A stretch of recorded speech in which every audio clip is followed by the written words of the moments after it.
Hello बच्चों, welcome to our channel. आज हम लोग करने वाले हैं electrostatic revision, electric field and charges. यहाँ पर हम लोगों ने रखा है टॉपिक का पूरा जो क्वेश्चन आंसर है।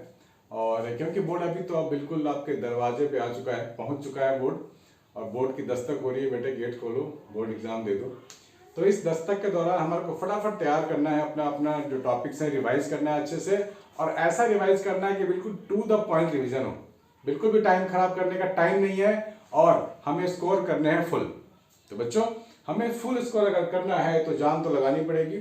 और कुछ इंपॉर्टेंट चीजें पे आपको दोबारा मैं ध्यान दिलाना चाहता हूं कि ऐसे ऐसे इंपॉर्टेंट चीजों को छोड़ना नहीं है, अच्छे से करना है। ठीक है, तो स्टार्ट करते हैं इलेक्ट्रोस्टैटिक्स रिवीजन। तो सबसे पहले आपको मैं ध्यान दिलाना चाह रहा हूं,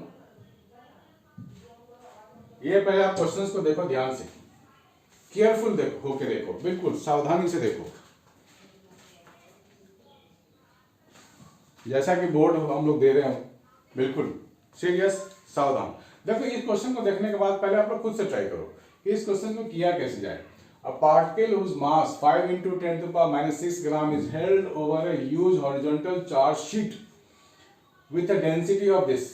कोई चार्ज शीट है, शीट अपने पेज का शीट जैसे समझ रहे हो ना, बिल्कुल ऐसे ही शीट है। हम लोग इस शीट को, ये मान लो शीट है ऐसा, हम लोग इसको ऐसे देख रहे हैं ना, शीट को ऐसे देख रहे हैं। What charge should be applied to this particle such that it does not fall when released। यहाँ पे एक चार्ज पार्टिकल है, ये शीट है, शीट के ऊपर रखा गया है चार्ज पार्टिकल। ठीक है, आप लोग पहले ट्राई करके देखो खुद से। क्वेश्चन आपको मिल गया, स्क्रीनशॉट ले लो, मैं हट जाता हूँ। Particle whose mass is given 5 into 10 to the power -6 gram is held over a huge horizontal charge sheet with a density of 4 into 10 to the power -6 coulomb per metre square. ठीक है ना, ये given है। What charge should be applied to this particle such that it does not fall when released। इसका मतलब आप समझ रहे हो, इस चार्ज को छोड़ दिया गया तो ये नीचे नहीं गिर रहा है, वहीं पे हवा में लटका हुआ है। तो हवा में लटकने का क्या मतलब है? हवा में लटकने का क्या मतलब है? इसका मतलब वो इक्विलिब्रियम में है। इक्विलिब्रियम का मतलब एक फोर्स तो जरूर नीचे लग रहा है, weight of the body, mg तो हमेशा ही नीचे लगता है, और इसको रोकने वाला जरूर यहाँ पे कोई फोर्स है। तो ऑब्वियस सी बात है, इलेक्ट्रोस्टैटिक फोर्स ऑफ रिपल्शन। इसको ऊपर की ओर लगेगा और ये दोनों जब बैलेंस हो जाएंगे तो वो चार्ज वही हवा में ही लटका रहेगा। तो हम लोग लिख सकते हैं F is equal to mg, और ये F कैसा है? इलेक्ट्रोस्टैटिक फोर्स ऑफ रिपल्सन, यानी कि E into Q is equal to mg। अब हमें यह भी तो मालूम है कि कोई भी पॉजिटिव वाला शीट, जो पॉजिटिव चार्ज जो यहाँ पर डिस्ट्रीब्यूटेड है, उसके कारण जो इलेक्ट्रिक फील्ड होगा वो कैसा बनेगा? ऊपर ही तो बनेगा, ऐसा ऐसा ऐसा ऐसा ऐसा ऐसा बनेगा, right. This is the electric field which we can draw.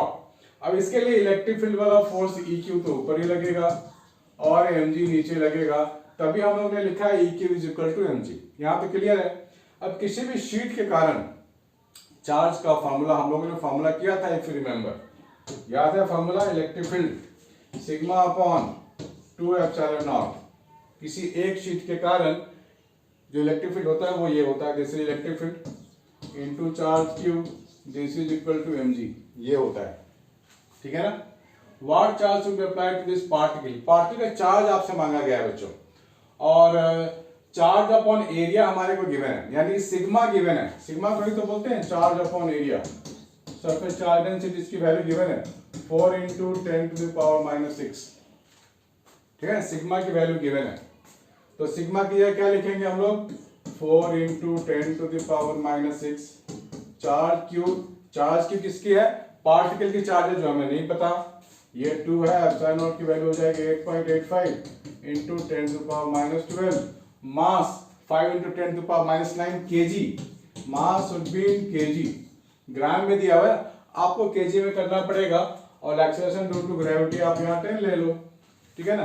तो कैलकुलेट करके आप यहाँ से Q की वैल्यू निकाल सकते हो ना, इजी है। 2 into 5 10 हो गया, 10 into 10 100 हो गया। ठीक है ना, 100 हो गया। यहाँ से आप बड़े आसानी से निकाल सकते हो, इसमें कुछ भी नहीं है करने में। तो मेरे ख्याल से आपको इसको समझने में दिक्कत हुई होगी, वही हवा में रहेगा तो कैसे रहेगा। ठीक है ना। तो ये क्वेश्चन लिख लिया है, सॉल्व करना तो कोई भी बच्चा कर सकता है। ठीक है, चलो इसको नोट करो, फिर आगे बढ़ते हैं।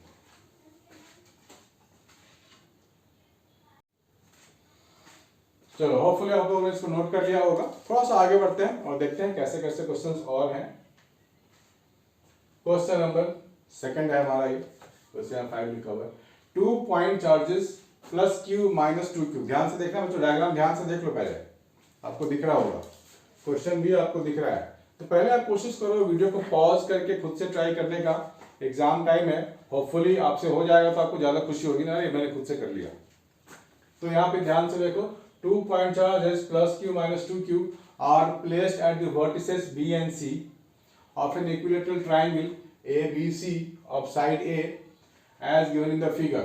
Obtain the expression for the magnitude and the direction of the resultant electric field at the vertex A due to these two charges. आपको vertex A पे बोला गया है कि total electric field find कीजिए, magnitude and direction of the resultant electric field।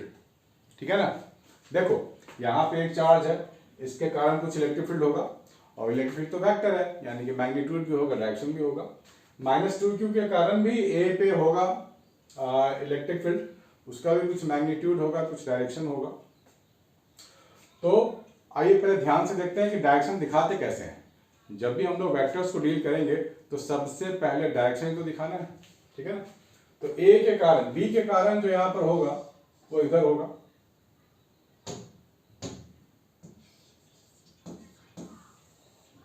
नया diagram draw कर दूं। देखो ये है आपका ट्राइंगल, ये है बी, ये है सी।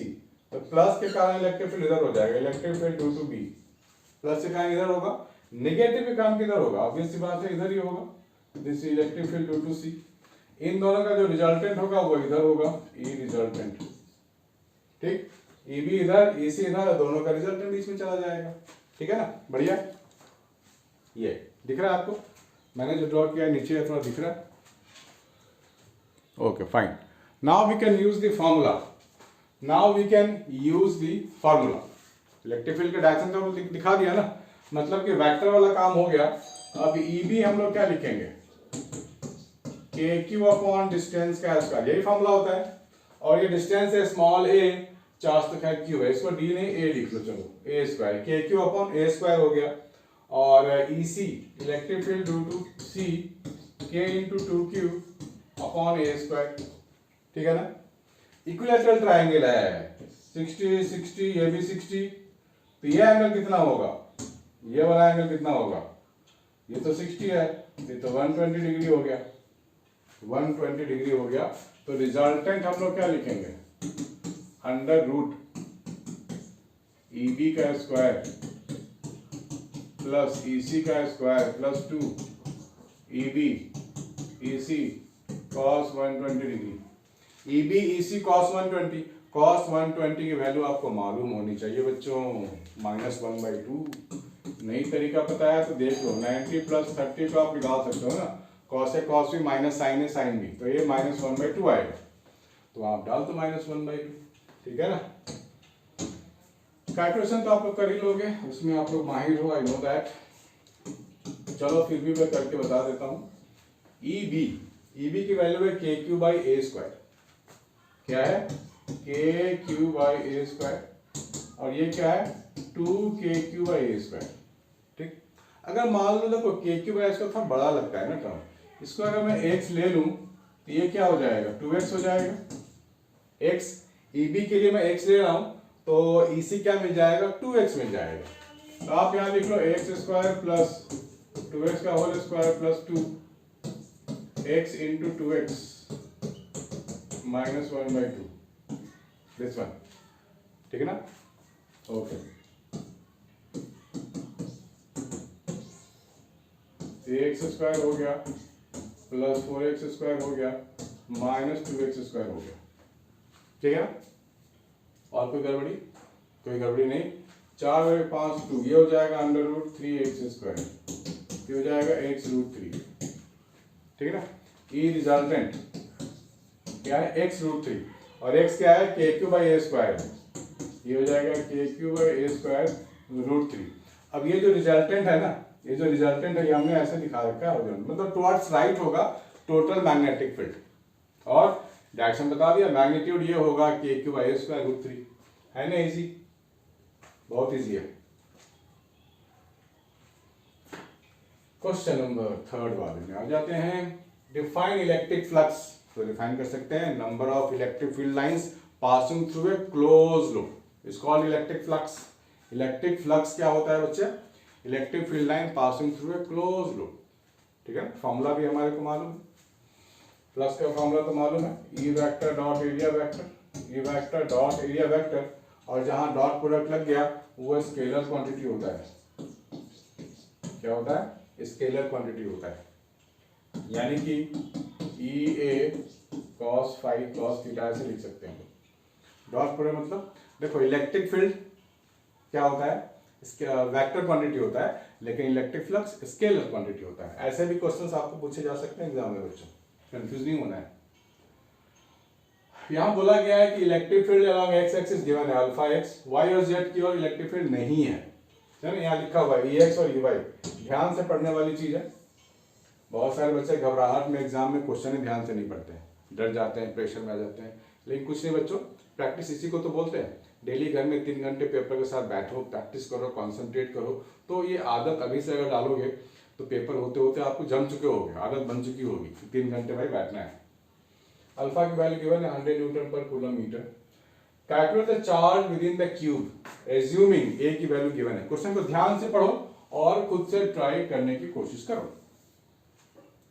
क्यूब है, ठीक है ना, अपने रूम को इमेजिन कर लो, क्यूब है, इलेक्ट्रिक फील्ड ऐसे जा रहा है, ठीक है ना, इलेक्ट्रिक फील्ड ऐसे जा रहा है, यानी कि इस वाले फेज से इलेक्ट्रिक फील्ड इंटर करेगा ऐसे, और इस वाले फेज से बाहर निकलेगा, लेफ्ट वाले फेज से इंटर करेगा, राइट वाले फेज से बाहर निकलेगा, ठीक है ना। Electric field is going like this.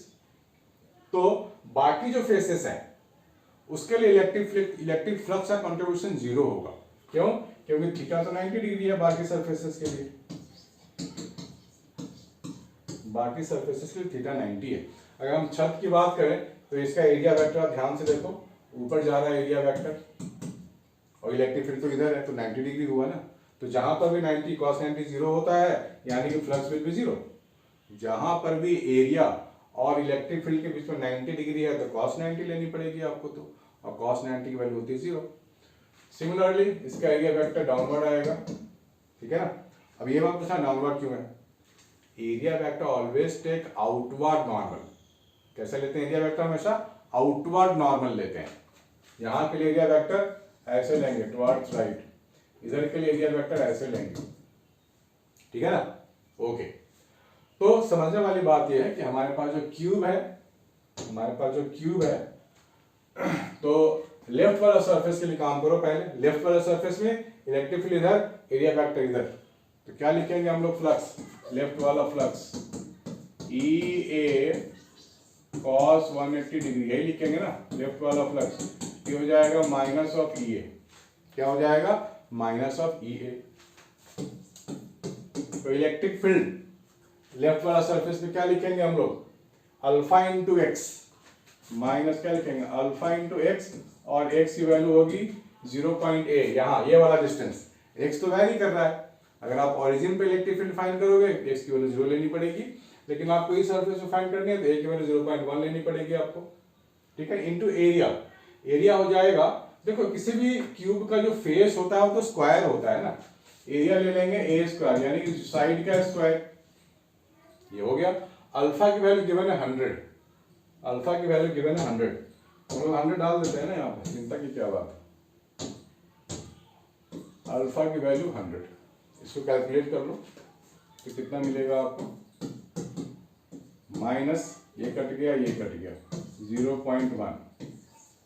Similarly flux for the right surface E A cos of 0 degree, E A cos of 0 degree, तो इलेक्ट्रिक फील्ड इधर है, एरिया वेक्टर भी इधर है, तो 0 डिग्री लेना ही पड़ेगा आपको। तो यहाँ पे ई क्या लेंगे? अल्फा इंटू ए प्लस ए, 2a लेना पड़ेगा आपको, 2a, और एरिया है ए स्क्वायर, ए की वैल्यू अल्फा की वैल्यू आप डाल दो, तो राइट वाले सरफेस के लिए हो गया अल्फा 100 और 0.1 का होल क्यूब हो गया ये। तो ये हो जाएगा 200 इंटू 10⁻³ यानी कि जो ये फ्लक्स हो गया वो 0.2 हो गया। इन दोनों को ऐड कर दो आप, टोटल फ्लक्स लाने के लिए आप इन दोनों को ऐड कर दो। फ्लक्स टोटल क्या हो जाएगा, left flux right minus 0.1 and 0.2, तो 0.1 यूनिट का फ्लक्स आपको मिल गया। टोटल फ्लक्स हम लोगों ने फाइंड कर लिया। टोटल फ्लक्स का फॉर्मूला क्या होता है, charge upon epsilon not, right. Total flux का फॉर्मूला क्या लिखेंगे, Q बाय एप्सिलॉन नॉट। तो टोटल फ्लक्स 0.1 है, चार्ज पता नहीं है, ये है 8.85 इंटू 10⁻12। तो Q की वैल्यू आ गई 8.85 into 10⁻13 coulomb. 8.85 into 10⁻13 coulomb is the charge enclose in this cube. हो गया, इसको नोट करो, आगे बढ़ते हैं।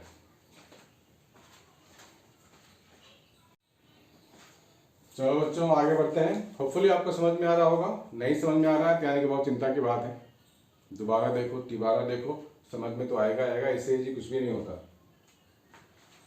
हमारे पास है क्वेश्चन नंबर 8 में एक छोटा सा डेरिवेशन है। इस डेरिवेशन को हमने बहुत बार किया है लेकिन क्वेश्चन में मिल गया है तो यहाँ भी करेंगे हम लोग, ठीक है। An infinitely long thin straight wire has a uniform linear charge density lambda, ठीक है ना। एक कोई वायर है, infinitely long thin straight wire है, यूनिफॉर्म चार्ज डेंसिटी गिवन है। Obtain expression for the electric field at a point lying at a distance x from the wire using Gauss's law. तो सबसे पहले आप वायर ड्रॉ कर लो ऐसे, this wire is infinite, तो dot dot dot dot dot ऐसे आप दिखा दो, इट मींस इनफाइनाइट वायर, ठीक है ना। ये ऐसे ऐसे प्लस प्लस कर दिया हम लोगों ने, और इसके कुछ डिस्टेंस x पे आपको फाइंड करनी है इलेक्ट्रिक फील्ड। तो आप क्या करोगे, आपको याद है हम लोगों ने पहले क्या किया था, लैम्डा है linear charge density, that means lambda क्या है, charge by length Q by L। तो यहाँ पर हम लोगों ने इसको सिलेंडर बना करके एक्सटेंड कर दिया ऐसे लेंथ L के लिए, ठीक है ना। प्लस चार्ज है तो इलेक्ट्रिक फील्ड तो ऐसे ऐसे ही होगा, ऐसे ऐसे और ऐसे ऐसे, ठीक है। इलेक्ट्रिक फील्ड लाइंस बाहर निकल रहे हैं कर्व सरफेस से, इधर से तो नहीं निकल सकते according to positive charge concept of electric field, ऐसे ऐसे ही आएगा। यानी कि जो सिलेंडर का जो कर्व वाला पोर्शन है वहीं से इलेक्ट्रिक फील्ड लाइंस बाहर निकलेंगे, क्रॉस सेक्शन एरिया से नहीं निकलेंगे, कर्व वाले से निकलेंगे। इस चीज को आपको ध्यान रखना है। इसको जो हम लोग ने ड्रॉ किया है इसको बोलते हैं गॉसियन सरफेस। क्या बोलते हैं, गॉसियन सरफेस, ठीक है ना, गॉसियन सरफेस बोलते हैं बच्चों। लेंथ L हम लोगों ने खुद से ले लिया है। वापस आप यहाँ आ जाओ, देखो इस लेंथ L के जो चार्ज इंक्लोज होगा वो क्या होगा, lambda into L is equal to charge enclose हो गया, lambda into L is equal to Q यानी कि चार्ज इंक्लोज। तो अकॉर्डिंग टू गॉस थ्योरम क्या लिखेंगे हम लोग, flux is equal to charge enclose upon epsilon naught, और दूसरा फ्लक्स क्या लेते हैं हम लोग, दूसरा फ्लक्स देखो एरिया वेक्टर कहाँ लेते हैं, इसके सरफेस पे ही तो एरिया वेक्टर लेंगे, ये भी अपवर्ड होगा, या फिर एरिया वेक्टर लेंगे आउटवर्ड नॉर्मल इधर लेंगे हम लोग। तो एरिया वेक्टर जब भी लेंगे वो अलोंग द इलेक्ट्रिक फील्ड होगा। तो एरिया वेक्टर क्या लिखते हैं हम लोग, ई वेक्टर डॉट और ds वेक्टर ये करके q बाय एप्सिलॉन नॉट ना, ये फॉर्मूला हम लोगों ने बहुत बार किया है। तो electric field E into area पूरा इंटीग्रेट करेंगे कर्व सरफेस एरिया, तो कर्व सरफेस एरिया ही तो लेना है हमारे को सिलेंडर के लिए, that means 2 pi RL, this is curve surface area of cylinder. हो गया। चार्ज इंक्लोज क्या लिखेंगे, lambda into L upon E not, ठीक। L और L तो कट हो गया, बचा क्या आपके पास, L और L कट, लैम्डा बचा हमारे पास, लैम्डा, ठीक है ना। क्या लिखेंगे हम लोग, lambda upon 2 pi R E not, electric field हो गया हमारा ये, ठीक है बच्चों। ये था हमारा डेरिवेशन, इसको नोट करो फिर आगे बढ़ते हैं। ठीक है बच्चों आगे बढ़ते हैं। होपफुली आपको ये समझ में आ रहा होगा, इजी है बहुत डेरिवेशन, पहले भी हम लोगों ने बहुत बार किया हुआ है, इस पे वीडियोस भी पहले के बने हुए हैं, मैं डिस्क्रिप्शन बॉक्स में डाल भी दूंगा। लेकिन है इतना ही करना है, इससे ज़्यादा इसमें कुछ नहीं करना आपको, इतना ही करना है। इससे ज़्यादा कुछ नहीं करना। कभी कभी इसमें ग्राफ भी पूछ सकते हैं, इलेक्ट्रिक फील्ड और डिस्टेंस ई और आर का ग्राफ बताइए। तो इसमें कौन सी बड़ी बात है, ई और आर देखो इनवर्सली रिलेटेड है, राइट। तो इसके लिए जो ग्राफ ड्रॉ होगा, ये इलेक्ट्रिक फील्ड इधर दिखा दो, आर इधर दिखा दो, और ऐसे कर्व दिखा दो, स्लोप ऐसा, ठीक है ना। This is the graph. ये ग्राफ भी पहले भी क्वेश्चंस में आ चुके हैं, अलग अलग स्कूल में, अलग अलग टेस्ट में, अलग अलग एग्जाम में ऐसे क्वेश्चंस आ चुके हैं। तो अपने कान नाक खुले रखने हैं बच्चों, हर एक कॉन्सेप्ट को समझ के चलना है। इसलिए कहीं से कुछ भी पूछा जा सकता है, कहीं से कुछ भी पूछा जा सकता है, इसीलिए कॉन्सेप्ट को पकड़ के चलना है, बेसिक्स को पकड़ के चलना है। 4 पॉइंट चार्जेस आपके सामने है, capital S Q, small Q, capital Q, small Q, are placed at the corners of the square of side A as shown in the figure. Find the resultant electric force on charge capital Q. कर लोगे, try करके देखो, screenshot ले लो, कर ही लेंगे, बहुत सारे बच्चे कर लेंगे इसको। Find the resultant electric force on capital Q. देखो कैपिटल क्यू तो यहाँ दो है ना, किस पे निकालें, बच्चे ये भी सोचने लग जाते हैं एग्जाम में, अरे यार किसी पे भी निकाल लो, दोनों आइडेंटिकल हैं, दोनों सेम है, ठीक है ना, किसी पे भी निकालो। मान लो आप इस पे निकालना चाहते हो चार्ज, तो पॉजिटिव ही है सारे, नेगेटिव का मेंशन ही नहीं है, तो कर देते हैं। ये वाला इसको रिपेल करेगा इधर, इसको नाम दे दो एफ, ये वाला भी रिपेल करेगा इधर, इसको नाम दे दो एफ, ये भी तो रिपेल करेगा, इसको नाम दे दो F1, ठीक है ना, क्योंकि ये दोनों आइडेंटिकली प्लेस्ड हैं, चार्ज भी आइडेंटिकल है, तो फोर्स का नाम भी सेम रख दिया हम लोगों ने, ठीक है ना। अब ये चार्ज थोड़ा अलग है, इसका डिस्टेंस भी अलग है, तो इसको F1 नाम दे दिया। 3 फोर्स है, इन तीनों का रिजल्टेंट आपको निकालनी है, ठीक है ना। तो कर देते हैं फटाफट। F1 के लिए क्या लिखेंगे, क्या स्क्वायर है ये, देखो स्क्वायर वाला साइड है ये, तो F1 क्या लिखेंगे, ये उसके लिए आपको ये पता होना चाहिए पहले, ये वाला डायगोनल, किसी भी स्क्वायर का डायगोनल क्या होता है, साइड रूट 2, a रूट 2 होता है। क्या लिखेंगे, k Q square upon a root 2 का स्क्वायर, ठीक है ना। और f के लिए क्या लिखेंगे, k Q Q upon a square. तो सबसे पहले आप f और f का रिजल्टेंट फाइंड करोगे, यही करोगे ना, f और f का रिजल्टेंट फाइंड करोगे, क्योंकि दोनों के बीच का एंगल आपको मालूम है। आपको एंगल क्या दिया गया है रिजल्टेंट वाला, under root f square plus f square plus 2f square cos of 90। Cos 90 होता है 0, ये पूरा कट गया, आपको क्या मिल गया, f square plus f square यानी कि 2f स्क्वायर यानी कि f रूट 2, f रूट 2 मिल गया आपको, कौन सा वाला, इसके अलॉन्ग मिल गया f रूट 2। f रूट 2 किधर मिलेगा, f रूट 2 इधर मिलेगा, this is called f root 2। अब f रूट 2 और f1 दोनों एक तरफ है, f रूट 2 और f1 दोनों ही एक तरफ हैं, ठीक है ना, f रूट 2 और f1, तो f टोटल क्या हो जाएगा, f1 plus f root 2। f1 क्या है मेरे पास, ये है k Q square upon 2a square plus k Q Q upon a square, हो गया, हो गया। This is the total force on this capital Q। बड़ा आसान है बच्चों, बस थोड़ा सी सावधानी की जरूरत है आपको, एग्जाम में घबराना नहीं, ऐसे क्वेश्चन आते हैं, इजी इजी इजी वाले ही आते हैं, सीबीएसई ऐसे में क्या मुश्किल आएंगे, कुछ भी मुश्किल नहीं होता। नाउ ट्राई करो, नेक्स्ट क्वेश्चन हमारे पास है, two charge of magnitude -2q and +q are located at distance. देखो यहाँ पर आप कोऑर्डिनेट ज्योमेट्री की हेल्प लेनी पड़ेगी, लोकेशन दिया हुआ है a,0 4e,0 respectively. What is the electric flux due to this charges through a sphere of radius 3a। थोड़ी सी सावधानी की जरूरत है यहाँ पर, क्वेश्चन कंफ्यूजन लग सकता है आपको, क्वेश्चन कंफ्यूजन लग सकता है, लेकिन मैं लगने नहीं दूंगा। सबसे पहले आप ड्रॉ करो xy एक्सिस, a,0 यहाँ कहीं पे ले लो, 4a,0 यहाँ कहीं पे ले लो, ठीक है ना। तो यहाँ 3 यहाँ कहीं पे हो जाएगा, 3a,0, ठीक है। सेंटर एट द ओरिजिन, तो 3a,0 अगर हम लोग लेंगे तो स्फीयर ड्रॉ कर लेंगे ऐसे, बड़ा अच्छा गोला ड्रॉ कर दिया मैंने।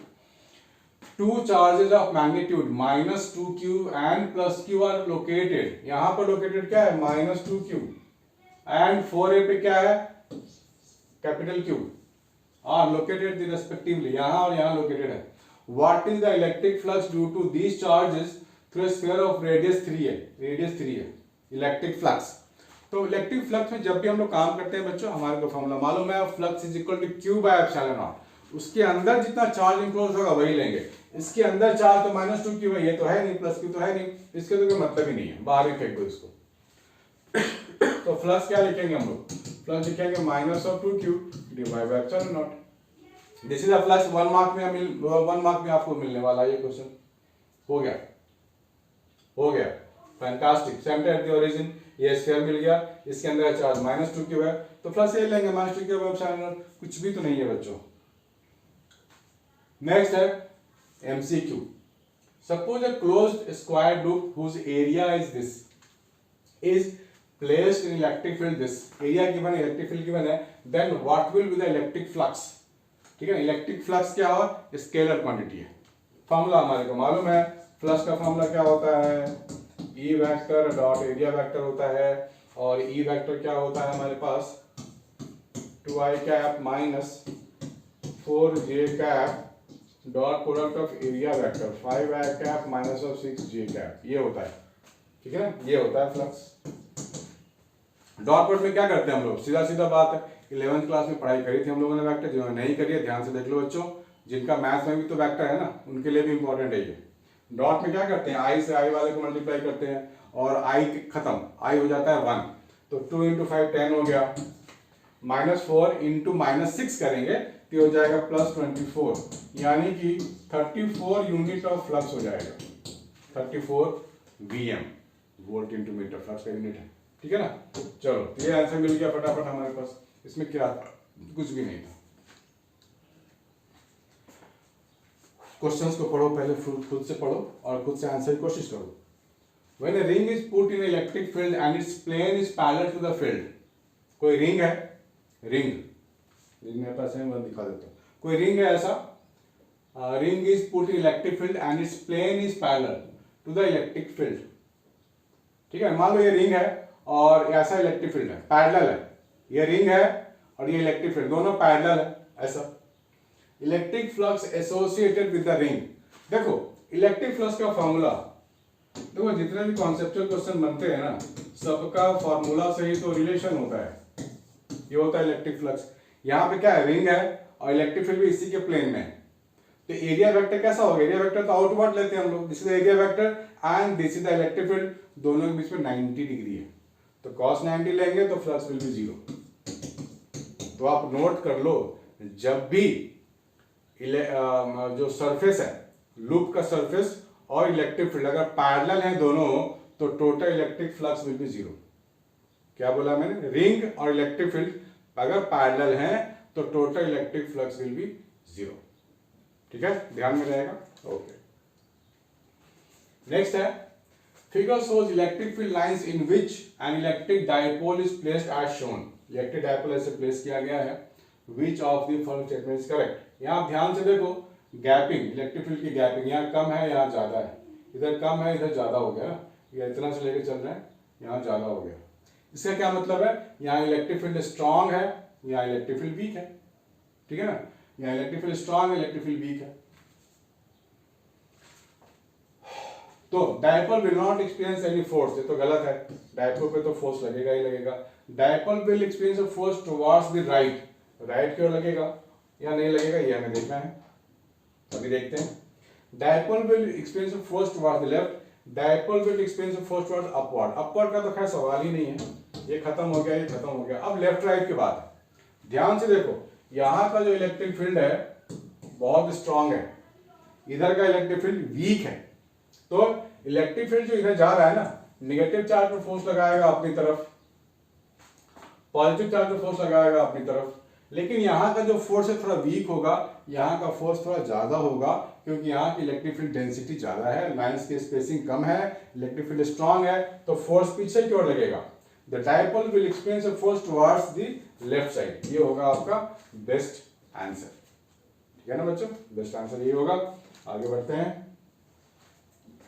Which of the following is called as the number of electric force lines that pass through a unit region? Number of electric line force जो पास करते हैं ना, उसको हम लोग क्या बोलते हैं? उसको हम लोग इलेक्ट्रिक फ्लक्स बोलते हैं बच्चों। लॉलीपॉप दे रहे हैं आज हमको सारे क्वेश्चंस, है ना, लॉलीपॉप हो रहे हैं सारे क्वेश्चंस। ये क्वेश्चन आंसर मैंने ऐसे ही डाल दिया, is Gauss law valid for an open surface? No, ये जो हम लोग गॉस थ्योरम अप्लाई करते हैं ना क्लोज सरफेस के लिए होता है बच्चों। बहुत सारे बच्चों को इसमें भी कंफ्यूजन होता है, तो इसमें कंफ्यूजन नहीं होनी चाहिए। Gauss theorem valid for close surface, बंद होनी चाहिए। Charge q is kept in the center of the cube, what electrifies to the two opposite faces of the cube.